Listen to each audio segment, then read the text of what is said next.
கோகுலத்தில் பிறந்த சிறு குழந்தை கிருஷ்ணன்.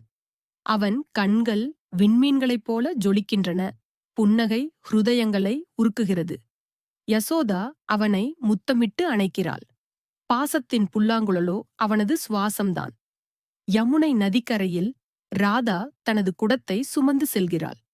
மரத்தின் பின்னால் மறைந்த கிருஷ்ணன் அத்தனை அழகுடன் அவளை பார்க்கிறார். அந்த கணம் இரு ஆன்மாக்கள் சந்தித்தது. ஒவ்வொரு மாலையும் கிருஷ்ணன் தனது புல்லாங்குழலை வாசிக்கிறார்.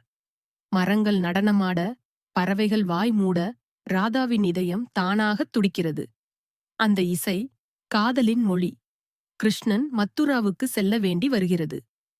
ராதா அழவில்லை, துன்பத்திலும் புன்னகைத்தாள். கிருஷ்ணன் அவளது நெற்றியில் மெதுவாகத் தொடுகிறான். நான் அருகில் இல்லாவிட்டாலும் உன் உள்ளத்தில் நித்தியம் வாழ்கிறேன். ராதா. கிருஷ்ணா. திருமணமில்லாத காதல். ஆனால் காலங்களை தாண்டும் பாசம். இன்று ராதா கிருஷ்ணா என்று சொல்வதற்கே அது இரு உடல்களில் ஒரு ஆன்மா. உண்மையான காதலுக்கு சொந்தமா என்பதில்லை. அது ஆன்மாவில் வாழும் இசை, இருதயங்களில் சந்திக்கும் ஒலி.